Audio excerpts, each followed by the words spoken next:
بسم الله والصلاة والسلام على رسول الله. إن شاء الله النهاردة هنبدأ في حل نماذج توجيه القاهرة جبر تالتة إعدادي. طبعا هنحل النهاردة إن شاء الله النموذج الأول في فيديو والنموذج التاني في إيه؟ في فيديو هنخلصهم إن شاء الله وندخل على نماذج الهندسة. تمام. وبرضه عشان الفيديو ياسين هيتسجل وينزل يوتيوب، فإحنا بنقول يا جماعة للناس اللي تشوف الفيديو، أي حد معاه نماذج توجيه تانية وعاوز حلها على اليوتيوب يبعت لي في الكومنتات. خلاص. يلا يا ياسين، طبعا عارفين ان الامتحان بتاعنا نظامه ايه؟ سبعة اختر وتسعة، بتاع تسعة اختر وسبعة ايه؟ وسبعة مقالي. امتحاننا عبارة عن مقال. ايه يا ياسين؟ تسعة اختر وسبعة مقال. مقالي. كل سؤال اختر عليه درجة وكل سؤال مقالي عليه 3 درجات، يبقى كده المجموع 30 درجة. يلا يا ياسين اتفضل أول سؤال. س تربيع ناقص س صاد 2 س صاد. اه انت جاوبت على طول. تمام. مم. هو انا عندي س ناقص صاد الكل تربيع، ده قوس عليه تربيع، بيتفك ازاي؟ مربع الاول، الأول مربع الاول زائد او ناقص على زائد حسب مربع الاشارة. الاول الحب في في التاني في 2. التاني في اتنين، جدع. زائد ايه؟ مربع مربع. التاني. مربع التاني. يبقى انا لو عندي قوس عليه تربيع، مربع الاول زائد او ناقص الاول في التاني في اتنين زائد مربع الاخير، فمربع الاول س تربيع زائد او ناقص الاشاره ناقص الاول في التاني في اتنين س في صاد بس صاد في اتنين، يبقى اتنين اتنين س س صاد صاد. زائد مربع الاخير مربع الصاد صاد صاد تربيع. تربيع. ده موجود، ده موجود، والسالب موجود. مين اللي مش موجود؟ الاتنين س صاد. تمام. اللي بعده، جذر 64 زائد 36. يعني جذر 100 يعني 10. برافو عليك، يعني جذر 100 يعني 10. طالما عندي جمع او طرح تحت الجذر التربيعي نجمع او نطرح الاول، يبقى لازم نجمع أو يبقى طالما في جمع او طرح تحت جذر تربيعي نجمع او نطرح الاول. انما لو كان عندي ضرب مثلا جذر 64 في 36، لا هنا عادي توزع الجذر، يعني جذر 64 في جذر 36 مفيش مشكلة، تطلع 8 في 6 ب 48، مفيش اي مشكلة. انما طالما جمع او طرح لا، اجمع الاول او اطرح ايه الاول. خلاص. اللي خلاص. بعده، يلا اتفضل. س بتساوي 7 يبقى الحلول عدد لا نهائي. في ح ضرب ح، يبقى اول ما يقول لي عدد حلول المعادله س بتساوي 7 في ح ضرب ح اقول له عدد لا نهائي. طب لو جه قال لي عدد حلول المعادله س بتساوي 7 في ح، هيبقى ايه؟ حل يبقى وحيد. طالما قال في ح يبقى حل وحيد. لو قال في ح ضرب ح يبقى عدد ايه؟ لا لا نهائي. نهائي. اتفقنا. اللي بعده كمل. أحد حلول المعادلتين س ناقص ص بتساوي 2 وس تربيع زائد ص تربيع يساوي 20. هنساوي السين بتساوي 2 زائد ص. وليه؟ جرب الاختيارات تمام. في المعادلتين وريح مم. دماغك. فهمت؟ ماشي. يلا جرب لي الاختيارات في المعادلين. تعال نشوف على اختيار رقم ألف. شيل السين ونحط كام؟ -4 وشيل الستة نحط كام؟ ناقص 2. طب كده سالب 4 ناقص 2 سالب 6، هل طلعت باتنين؟ غلط. لا. والاختيار الأولاني غلط. التاني 2 ناقص سالب ناقص 4 4. وبرضه هتطلع لا. 6. غلط. هي رقم ج. طب نكمل التانية، ما أنا بقولك في المعادلتين. تمام. 3 ناقص 1 2، 3 تربيع زائد 1 تربيع. طب ما 3 تربيع بتسعة، 1 تربيع بواحد، 9 و1 10، يبقى لأ برضه. ما نستعجلش يا دكتور. اتفقنا؟ يبقى إيه؟ لأ برضه ما تنفعش. طب رقم جي، رقم د، 4 تربيع ب16 و2 تربيع ب4 يبقى 20، و4 ناقص 2 2، يبقى هي صح رقم د. فهمت يا بابا؟ اه. خلاص. يبقى أنا تمام. بجرب إيه؟ الاختيارات. اللي بعده يلا اتفضل. إذا كان مجال الدالة ن س بتساوي س ناقص 1 فرق التلاتة، مم. يبقى هنفكها الأول. المجال أصلا بيساوي إيه؟ ح فرق فرق أصفار أصفار المقام. المقامات. طب هو قال لك المجال ح فرق 3، يبقى اصفار المقام كام؟ تلاتة. يبقى نعمل تلاتة. ايه؟ شيل س اللي في المقام وحط مكانها كام؟ تلاتة. تلاتة. ويساوي المقام بايه؟ بصفر. سالب ستة. بصفر. مستر هو قول. مش المقام كده ما ينفعش يساوي صفر؟ لا، ما انا بقول لك، مش هو دلوقتي قال المجال ح فرق تلاتة؟ اه. يبقى انا اشيل السين اللي في المقام واحط مكانها كام؟ صفر تلاتة، وسواء. واساوي المقام بصفر. يا بابا، اه ما هو ماشي. التلاتة دي اصفار تلاتة. المقام. يعني انا لما سويت المقام بصفر، السين طلعت لي بتلاتة. فهمت؟ اه فانا تمام. عشان اجيب الالف اشيل السين اللي في المقام واحط مكانها كام؟ تلاتة، واساوي أحط المقام تلاتة. بصفر. فهمت؟ يبقى تلاتة تلاتة تربيع تربيع ناقص ألف في تلاتة زائد تسعة زائد تسعة. بكام؟ صفر. يبقى تسعة ناقص تلاتة ألف زائد تسعة بكام؟ صفر. يبقى صفر. سالب تلاتة ألف زائد تمنتاشر بصفر، هوديها. يبقى سالب تلاتة ألف بتساوي سالب تمنتاشر. هنقسم، يبقى الألف بكام؟ بستة. ستة. فهمت يا عم الحاج؟ اه يبقى أنا لو شلت ألف وحطيت ستة، هتطلع اللي هيطلع المجال ح فرق تلاتة. فهمت ولا بطيخ؟ فهمت. تمام. طيب، اللي بعده. إذا كان ن س بتساوي كذا، فإن مجموعة أصفار الدالة.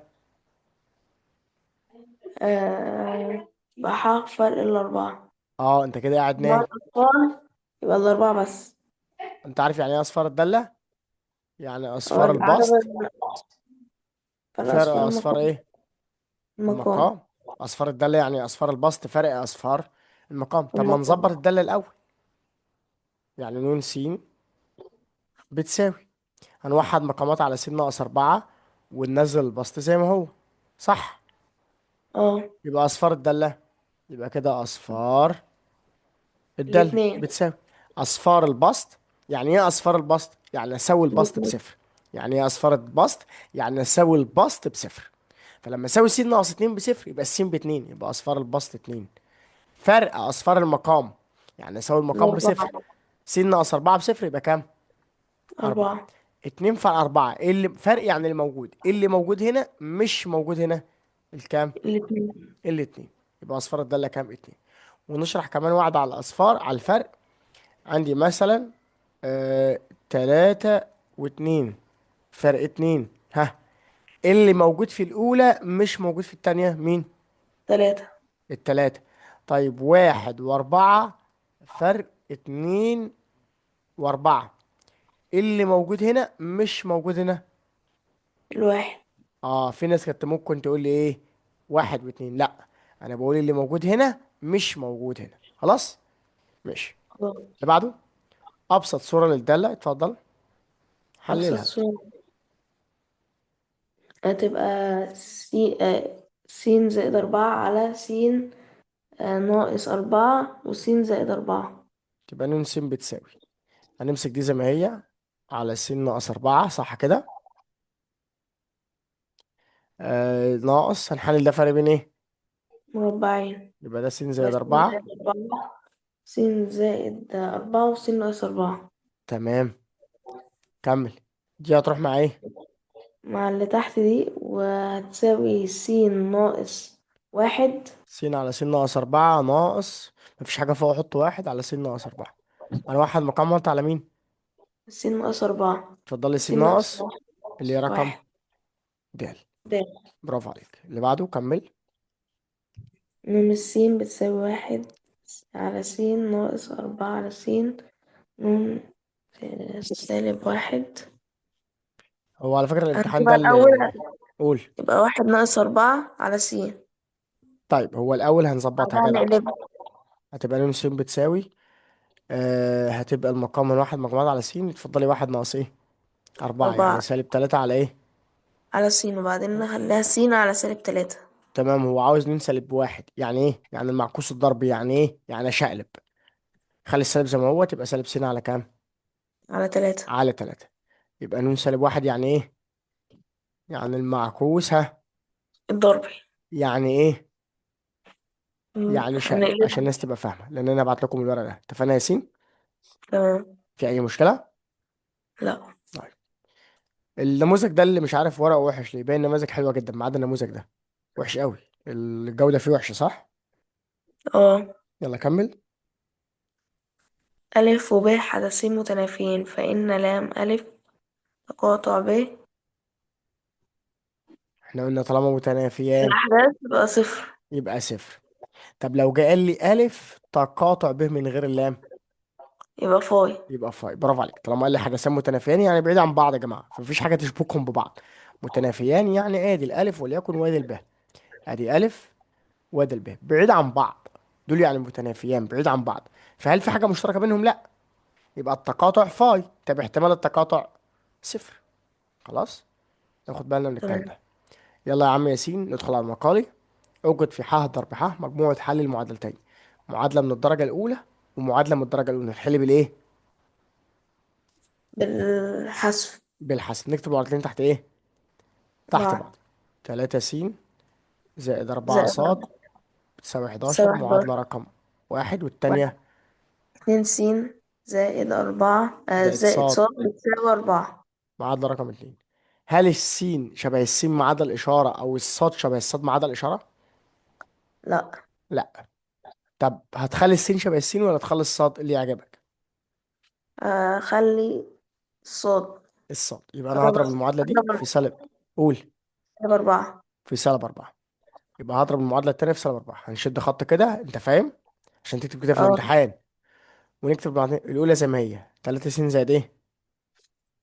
زائد 4 4 ص صاد. بتساوي سالب 11. التانية بقى هضربها في سالب 4، تبقى سالب 8 س سالب 4 ص استريح بتساوي 11 بس. 11. اه ماشي. بتساوي سالب 16 لأن أنا بضرب المعادلة كلها فاهم. هنقول اه. بالإيه؟ بالحذف. لا بالجمع. ركز بقى بس، ماشي. بالجمع دي راحت مع دي. يبقى كده سالب 5 س تساوي سالب 5. هنقسم يبقى السين بكام؟ بواحد. بخمسة. السين السين بواحد. بواحد. بالتعويض عن س في المعادلة، خليها التانية عشان أسهل. تعويض عن س في ماشي. المعادلة الكام؟ التانية التاني اللي هي 2 س. مش عارف زائد القلم صاد. بيقطع ليه، استنى الكمبيوتر بيموت. 2 س زائد ص بتساوي 4. هشيل السين واحط مكانها كام؟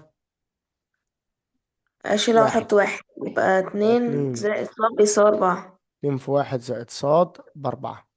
يبقى 2 زائد ص ب4. هو ده بإشارة مخالفة، يبقى الصاد بكام؟ صاد 4 بتساوي. ناقص 2. يبقى الصاد يبقى بكام؟ 2. 2. مجموعة الحل قوس واحد مجموعة واتنين. وجوه زوج مرتب. نكتب السين الأول واحد واتنين. في مشكلة؟ يبقى طالما لا. معادلتين، المعادلتين عندي من الدرجة الأولى بنحل بالإيه؟ بالحذف. الحل. لو عندي مستر لو معادلة. حلتها بالتعويض. نعم. لو عادي حلتها بالتعويض. اه عادي جدا ينفع تحلها بالطويل عادي. هتودي 2 س بإشارة مخالفة يبقى الصاد بتساوي 4 ناقص 2 س وتعوض بقى هنا عادي. هي. ماشي. خلاص. بس انا بحب اقول خلاص. كده، لو عندي معادلتين من الدرجة الأولى بحلهم بالحذف. لو معادلة درجة أولى ومعادلة درجة تانية بحلها بالتعويض. لو معادلة واحدة من الدرجة التانية بحلها قانون عام. اتفقنا؟ ف يلا نلسكو. اتفضل. يوجد في مجموعة حل المعادلة الآتية باستخدام القانون العام. القانون العام بيساوي سالب ب موجب أو سالب جذر. الأول قانون عام، لازم المعادلة بتاعتنا تكون على الصورة أ س تربيع زائد ب س زائد ج بصفر. صح؟ قانون عام اه. لازم المعادلة تكون على الصورة دي. هل المعادلة على الصورة دي؟ هل لا المعادلة دي يبقى على مش الصورة صح. دي؟ لا. يبقى أنا أظبطها لإيه؟ لو الأول. يلا ظبطها لي. بس نضرب تربيع. السين. س أيوه. تربيع مم. سالب 5 س مم. زائد 3 بيساوي صفر. اي والله يبارك لك كده. هات لي بقى الف معامل السين تربيع. ألف بتساوي 1. والب والب معامل بتساوي السين. سالب 5. والجيم الحد والب المطلق. 3. جدع. 3. قول لي بقى القانون العام. س بتساوي. سالب ب زائد أو ناقص جذر ب تربيع ناقص 4 ألف ج على 2 ألف. يلا عوض. سالب ب يبقى سالب يبقى يبقى 5. 5 موجب أو سالب زائد جذر ب تربيع يبقى 25 ناقص ناقص 4 4 في في ألف 1 في في ج الجيم 3. على 2 في إيه؟ في ألف 2 في 1. يبقى خمسة موجب أو سالب جذر. اعمل اللي تحت الجذر بس على الآلة، عشان انتوا بتغلطوا في الجمع والطرح. ممكن حد يقول لي 25 ناقص 4 21 واضربه في 3. لا غلط، أنا بضرب الأول. 4 في 1 ب4، في 3 ب12. 25 ناقص 12 13. فهمت؟ اه. فجذر 13 على 2 في 1 بكام؟ على اتنين. اقسم الصفحة ايه؟ نصين. يا اما س بتساوي 5 زائد جذر 13 على 2 هتساوي تقريبا، يا اما ايه؟ س س بتساوي بتساوي 5 ناقص 13 على اتنين. جذر 13 على 2 يساوي تقريبا. اجيب الآلة. خلي بالك قال لك مقاربة الناتج لايه؟ أقرب رقمين 20. يعني لازم بعد العلامة اخد رقمين. اعمل له كده واقول له 5 زائد جذر 13 على 2 هتساوي كام؟ دوس اس دي 34%. بعد الصفر 4. رقم بخيل خلاص، يبقى هي 34%. ما يديلهاش حاجة، صح كده؟ صح. يبقى 34%. التانية نخليها. نخليها ناقص ثواني. بس. اهو. دوس يساوي، دوس اس دي 69%. طبعا بعدها 7. اللي بعد التسعة رقم كريم اللي هو 7. فهتدي اه. التسعة، التسعة تبقى كام؟ هتبقى 10. 10. يبقى الستة تبقى 7. برافو عليك، ما ينفعش تبقى 10. اعمل صفر الواحد على الستة يبقى كام؟ 7. يبقى 70 من ايه؟ مية. 70%. يبقى كده مجموعة الحل. ما بعملش هنا زوج مرتبة لأن ده س وده س. ف34%. وكام؟ وسبعين من 70 مية من 100. في مشكلة؟ لا. تمام طيب. تمام. كده طيب. تعالى نروح اللي بعده رقم 12. حلو السؤال ده قوي. سؤال على التعويض، خلي بالك. اتفضل. مثلث قائم الزاوية طول وتره 13 سنتي ومحيطه بيساوي 30 سنتي. اوجد طولي الضلع القائمة. طولي ضلعي القائمة. تعال نرسم مثلث قائم عشان نريح دماغنا. اتفقنا؟ اتفقنا. ادي المثلث. تمام. مثلث قائم اهو. وليكن هنسميه ألف باء جيم. حلو. قال لك طول وتره كام؟ 13. 13 سنتي. هو عاوز طولي ضلعي القائمة. يبقى مستر 13 زائد ألف ب زائد ب ج بيساوي 30. يبقى نسمي ده س وده ص. وده صاد. يبقى نقول له كده ايه؟ نفرض يبقى أن ألف ب ضلعي القائمة القائمة يساوي س س وايه؟ وصاد. س وص. صاد. من فيثاغورس عندك حاجة، ومن المحيط عندك حاجة. ما هو عطاك المحيط، أي حاجة عطالي ليها ايه؟ ليها فايدة، صح؟ صح. محيط المثلث بيساوي ايه؟ مجموعة أطوال أطوال أضلاع. أضلاعه. فهو قال المحيط بكام؟ ب30. يبقى أنا أقول له س زائد ص زائد زائد زائد 13 بكام؟ يساوي 30. هودي دي بإشارة مخالفة معايا ولا ايه؟ س زائد صاد. بتساوي 30 ناقص 13 يبقى 17. يعني 17. صح كده؟ طيب وايه صح. تاني كده؟ دي اول حاجة. طيب وايه تاني؟ مش انت عندك من فيثاغورس؟ من س ناقص صاد. س تربيع ناقص صاد تربيع تحت الجذر بيساوي. ايوه الوتر تربيع بيساوي الضلعين تربيع، صح؟ فس اه. تربيع زائد ص تربيع بيساوي الوتر ايه؟ تربيع تربيع. 13 تربيع. يبقى س تربيع زائد ص تربيع وستين. ب169. كده عندي معادلة درجة أولى ومعادلة درجة. تاني. يبقى نحل بالإيه؟ بالتعويض يبقى بالتعويض. س أنا بقى بتساوي. هودي دي هودي هنقعد على السين، بودي الصاد بإشارة مخالفة، فاهم؟ اه يبقى يبقى س س بتساوي بتساوي 17 ناقص صاد. ناقص صاد بالتعويض عن س في معادلة الدرجة التانية. عاوز تكتبها تحت اكتبها اهو.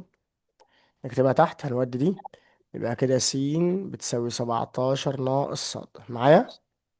معاك يا قول مستر. بقى بالتع... بالتعويض عن بالتعويض س هقول له.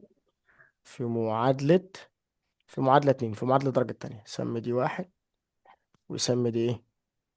اتنين. اتنين. شيل السين وحط مكانها كام؟ سين 17 ناقص صاد. 17 ناقص صاد 17 تربيع، ناقص كل صاد تربيع تربيع زائد صاد تربيع زائد بكام؟ صاد تربيع 169. يلا في كل القوس تربيع. مربع الأول الأول ناقص الأول في تربيع. التاني في اتنين زائد مربع الأخير. 17 تربيع 289. تمام.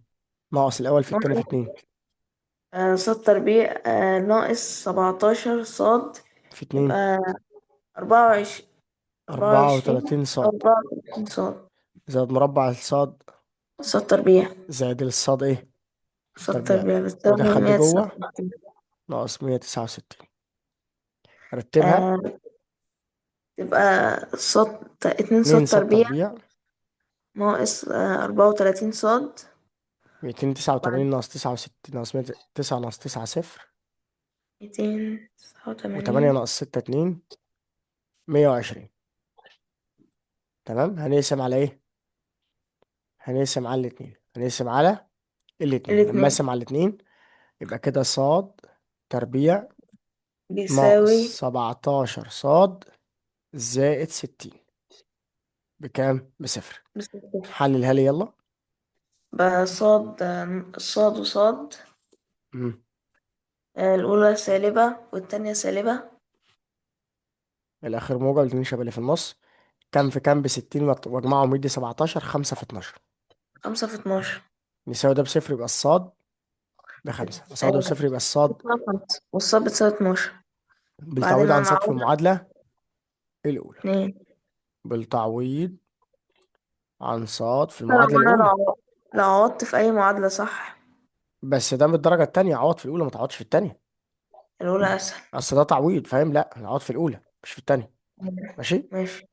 يبقى شيل هي فين؟ هي س بتساوي 17 ناقص صاد، يبقى س بتساوي 17 ناقص 5 يبقى تساوي كام؟ 12. أو الس بتساوي 17 ناقص 12 يبقى بتساوي كام؟ 5. خلاص. خلاص. يبقى كده طول ضلعي القائمة، يبقى كده طول ضلعي القائمة واحد فيهم 5 والتاني ايه؟ 12. فهمت كده؟ اه أعيدها اه. تاني. مم. لا يبقى أنا سهلة عندي بس جاب اه نتيجين فأنا اتلخبطت. خلي بالك دي مش مجموعة حل، هو عاوز طول ضلعي القائمة. خلاص. أنا هفرض إن ضلعي القائمة س وص. قلل المحيط ب 30. المحيط ده اللي هو مجموعة طول أضلاع، يبقى س زائد ص زائد 13 ب 30. وديت ال 13 يبقى س زائد ص بكام؟ ب 17. ادي المعادلة 17. الأولى. حلو أوي كده. طب أنا محتاج معادلة تانية من فيثاغورس. إن عندي الضلع تربيع زائد الضلع تربيع بيساوي الوتر تربيع. يبقى س تربيع زائد ص تربيع ب 13 تربيع. يبقى س تربيع زائد ص تربيع ب 169. ادي المعادله الثانيه. يبقى انا عندي معادله درجه اولى وعندي معادله ايه؟ درجة درجه تانية. تانية. نحلهم بالايه؟ بالتعويض. وديت الصاد باشاره مخالفه، يبقى س بتساوي 17 ناقص صاد. عوضت عن السين هنا، طلعت الكلام ده. جمعت صاد تربيع وصاد تربيع 2 صاد تربيع 209 وسالب 34 صاد. 289 ناقص 169 يبقى 120. قسمت على الاثنين جات لي كده. حللت جبت الصاد وبعدين عوضت جبت السين. خلاص. تمام. طيب. مستر بس هو لما طلع لي النتيجين باخد ناتج واحد. لا ما هي ولا هو مش عشان هو. طالع بص متكرر؟ بص بص بص. انت قلت اطلعي القائمة صح؟ اه 5 صح. و12.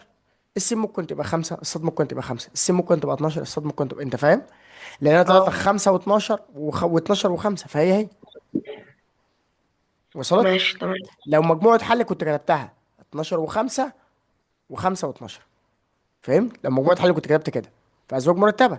انما هو قصد العيل القائمة، يعني ده 5 وده 12 او ده 12 وده 5 كده هي هي يعني. فهمت؟ يعني لو كان جاب أزواج مرتبة كنا هنحط مرة 5 الأول ومرة 12 الأول. 12 بالظبط كده. يلا هنا السؤال بتاعنا المعتاد. حلل ايه؟ حلل مجال حذف. يلا اتفضل حلل. آه دي 2 في 2. دي الأولى ملهاش تحليل. كام في كام بأربعة مجموعة من الاتنين مفيش، يبقى س تربيع زائد 2 س زائد 4. اللي تحت هو قوس صغير وقوس كبير. فرق بين يبقى مكعبين، قوس صغير وقوس كبير. س ناقص 2 مم. وس تربيع ناقص لا هتبقى زائد زائد 2 س زائد زائد 4. 4. يبقى القوس صغير الجذر التكعيبي الأول، الجذر التكعيبي التاني القوس بيربع الاول غير اشاره، اول في تاني ربع اخير. هنا 9 ناقص س، يبقى اه مرة 3 ناقص س، يا وتلاتة راجل، زائد. يا راجل، الكلام غير كده.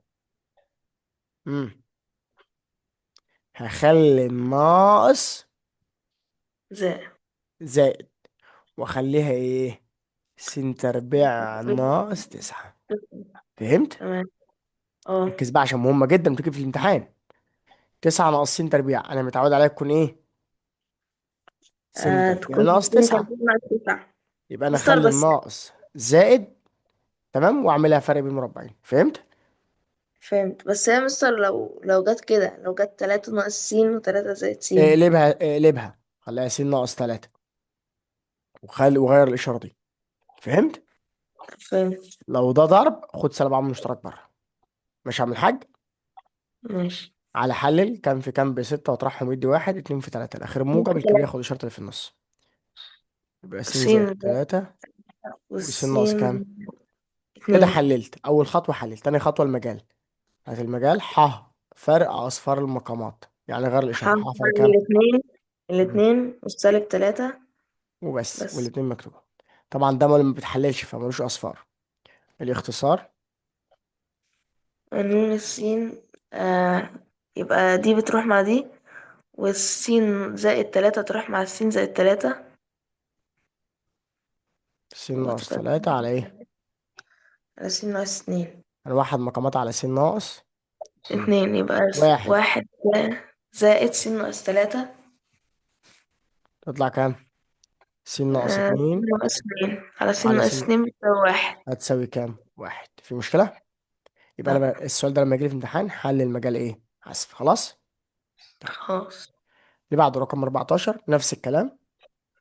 مم. قول لي خطواتك. أحلل حلل. المجال. يلا حلل نون س. يبقى 3 في 1. ماشي، يبقى س. كام في كام بتلاتة واطرحهم يدي اتنين. واحد في تلاتة. 3. الاخير ناقص، الكبير ياخد اللي في النص والتاني عكسه. يبقى س س زائد تلاتة س وس ناقص ناقص واحد. 1. وتحت س زائد 3 زي ما هي. تحت س زائد تلاتة على على س تربيع. س ده فرق بين ناقص مربعين. تبقى س ناقص واحد وس زائد ايه. 1. وتحت س زائد. س زائد 1. كده حللنا. هات المجال. المجال بيساوي فرق السالب 3 مهم. والسالب 1 مهم. والواحد. والواحد ليه بقى؟ لأن لما المجال، السؤال بتاع القسمة، ح فرق أصفار المقامات والبسط بتاع الكسر التاني. يبقى طالما دي قسمة، المجال بيساوي ايه؟ ح فرق أصفار المقامات والبسط بتاع الكسر التاني. طبعا التاني. الأصفار دي اللي ايه؟ اللي هي يساوي س زائد 3 بصفر يبقى س سالب 3، س زائد 1 بصفر يبقى س سالب 1، س ناقص 1 بصفر يبقى س بواحد، وس زائد 1 بصفر س بسالب 1 مكتوب. فهمت؟ دي الأصفار. فهمت. ماشي. الاختصار بقى ايه اللي بالالف وشالب اللي ايه؟ ايه اللي يبقى بعدها؟ س زائد 3. الأولى هتنزل زي ما هي. على س زائد 3 اللي تحت اللي بالعلى في وشالب هتضربها اللي في س بعدها. زائد 1 على س ناقص 1 وس زائد 1. تمام. يلا اختصر لي بقى. س ناقص 1 هتروح مع س ناقص 1. دي هتروح مع دي، س زائد 3 مع س زائد 3. ودي مع دي، ودي مع دي، هتساوي كام؟ بتساوي 1. بس كده ما فضلش حاجه، احط واحد بعد كده. عاوز ايه؟ نون 1. أمكن. نون 1 بتساوي 1. يا راجل، غير هو معرفه. هو أصلا يا مستر، لان هو مفيش س. هي غير معرفه، لا، وحتى لو في، هي غير معرفه ليه؟ لان واحد لا تنتمي للمجال. ليه؟ هو قال لي المجال ح فرق كام؟ سالب 3 وسالب 1 1، يعني ينفع اعوض عن السين باي رقم ما عدا دول. فهمت؟ فهو لما اه. يقول لك هو بتقيمة 2 1 يعني شيل السين وحط واحد، هو انا قال لي ينفع؟ لا. لا. ما المجال ح فرق، يعني ايه؟ يعني ايه مجال؟ المجال ده هو ايه قيم السين اللي اقدر اعوض بيها عشان تخلي الضالة معرفة. فهمت؟ فهو قال لك تمام. المجال ح فرق كذا، يعني كل الاعداد الحقيقيه ما عدا دول. يعني اقدر احط السين، اقدر اشيل السين واحط اي رقم ما عدا اي، ما عدا دول، لان هيخلوا الضاله غير معرفه. فلما يقول لي ان واحد اقول له غير معرفه، لان واحد لا تنتمي للمكان. فهمت؟ تمام. تمام مستر. طب لو كانت معرفة، نعوض من أول المعادلة ولا من آخر حتة لا لا، طالعة؟ تعاد من الاختصار. تمام. فهمت؟ ماشي. لا هي لو واحد مثلا، ما انا لو فاهم، ما انا فاهم برضو. لو قال لك نون 3، نون 3 مثلا، اقول له بتساوي اه واحد بس. تمام. ده اللي تعوض في الاختصار في الاخر. فهمت؟ فهمت. يلا اللي بعده. نفس الخطوات، قول لي خطواتك كده. ها. حلل حل مجال. المجال. يلا اتفضل. بس هنا خلي بالك، عاوز نون ايه؟ -1. يعني ايه؟ يعني معكوس الضرب. معكوس ضربي. نشقلبها بقى الاول وبعدين حل مجال حذف. اتفضل. هتبقى -2. نشقلبها. س ناقص اتنين في. س تربيع زائد 2. تمام على. س تربيع ناقص 2 س. يلا حلل. بعدين نحلل. هتساوي س ناقص 2. س ناقص اتنين وس تربيع زائد 2 زي ما هي. على. ناخد السين عامل مشترك. اتفضل. س ناقص يبقى س ناقص 2. س المجال. ناقص المجال بيساوي فرق الصفر والاتنين. والاتنين خلي بالك. ومجال المعكوس الضرب بيساوي ايه؟ ح فرق اصفار المقام والايه؟ ما هي البسط. الاتنين، ما اللي فوق دي ملهاش تحليل. فهمني بقى، ما انا لسه بشرح. المجال ح فرق اصفار المقام والبسط. يبقى ح فرق صفر واتنين، واتنين مكتوبة، وده ملوش تحليل فملوش ايه؟ اصفر. برافو عليك. الاختصار يا والاسا. س ناقص 2 هتروح مع س ناقص 2. دي هتروح مع دي، هيتفضل لي. يبقى س تربيع زائد 2 على س. على س. ده كده الحل الايه؟ الاول، حل المجال حذف. بعد كده بيقول لك ايه بقى؟ لو إذا نون سالب كان واحد س بكام؟ بتلاتة. 3. اقول له بما ان نون يبقى سالب واحد س بكام؟ بتلاتة. 3. يبقى انا اشيل ده واحط نعوض كام؟ تلاتة. 3. يبقى تلاتة بتساوي، اذا تلاتة بتساوي س تربيع زائد اتنين على س. على س. هنعمل ايه؟ يبقى هتبقى على 1، يبقى س تربيع زائد 2 بتساوي 3 س اودي دي بإشارة. سالبة. يبقى امم س تربيع ناقص 3 س زائد 2 بتساوي 0. حلل. يبقى س ناقص برضو الاتنين كام على في كام؟ 2. باتنين، واجمعهم يدي اتنين تلاتة. في واحد 2 في 1 تمام. يبقى كده السين بكام؟ ب1 والس ب2. والسين باتنين، لان انا بساوي دي بصفر، السين تطلع بواحد. طيب كده السين بواحد والسين باتنين. وبعدين خلاص كده، خلاص جبت السينات. اه ده اخر كده كلام. خلاص. دي مرفوض. مرفوضة عشان المجال. لان اتنين لا تنتمي لايه؟ للمجال. نركز بقى في الامتحان عشان ما ننساش. اتفقنا؟ يبقى هي السين بواحد بس. خلاص. تمام. يبقى انا، خلاص. هو قال لي نون سالب واحد س يعني المعكوس الضرب، يبقى شقلبها وحل المجال حسب نفس الطريقه. الفكره في المجال ح فرق اصفار المقام والبسط. قال لي نون سالب واحد س بتلاتة، اشيل نون سالب واحد س واحط مكانها تلاتة واعمل مقص. تبقى س تربيع زائد اتنين في واحد بس تربيع زائد اتنين. تلاتة في س بكام؟ بتلاتة س. ادخلها وابدا احلل. السين طلعت بواحد واتنين. اتنين مرفوض لان اتنين لا تنتمي للمكان. في مشكله؟ لا. تعال نروح لسؤال الاحصاء بتاعنا اللذيذ اللي هو كله قوانين. يلا اتفضل. إذا كان ألف وب حاسين من فضاء العينة لتجربة عشوائية، وكان لام ألف بيساوي 8 ونص. ماشي، اوجد احتمال وقوع الحدثين معا. يبقى ألف اتحاد ب، يبقى لام ب زائد. شفت اهو غلط، لان انت مستعجل. اقرا السؤال تاني. أو يبقى لام ألف تقاطع ب. المكمله، لانه يقول لك عدم وقوع. فهمت؟ اه لو قال لك اه الف وب معا تقول لي لام الف تقاطع ب. قال لك الف او ب تقول لي اتحاد. تمام. فهمت؟ وبعدين قال لك ذكرت عدم. عدم. طالما قال لك عدم يبقى المكمله. فهمت؟ يبقى لام ألف يبقى رقم هتساوي الف. 1 ناقص ايوه. تبقى لام الف تقاطع به الايه؟ المكمل. مكملة. هتساوي واحد ناقص لام الف تقاطع ب. ب. يبقى واحد واحد ناقص ناقص 6 من 10 بيساوي 4 من 10. 4/10. برافو عليك. أول ما يقول لي المكملة أطرح من واحد على طول. يعني مثلا قال لي لم ب المكملة، يبقى أطرح من واحد. لم ألف المكملة أطرح من واحد. فهمت؟ وهكذا. خلاص. مم. ثواني خليك معايا. ثواني يا بطيخة، ثواني يا قلقاسة. فاهم ولا بطيخ؟ لا، سهل امتحان عادي الإحصاء. برضو صح؟ اه. مش صعب ولا حاجة يعني، عادي. يلا اللي بعده. رقم ب. احتمال احتمال وقوع وقوع. أحد اه قول. حدثين على الأقل، يبقى لام ألف دي اتحاد ب. ايوه كده، احتمال وقوع احد الحدثين على الاقل. او لو قال لك احتمال وقوع الحدث الف او ب، برضو اتحاد. فهمت؟ لما الف يبقى اتحاد ب هيساوي ايه؟ لام ألف زائد لام ب زائد جدع. ناقص التقاطع. هو قانون لازم احفظه. قانون لازم، واللي انا قلته ده موجود في ملزمة المراجعة النهائية. خلاص. هتساوي اه. لما الف بكام؟ نطلع فوق. أو 6 من 10. 8/10 8 من 10 زائد 7/10 ناقص 4/10 تطلع كام؟ 15 ناقص 7 يبقى كام؟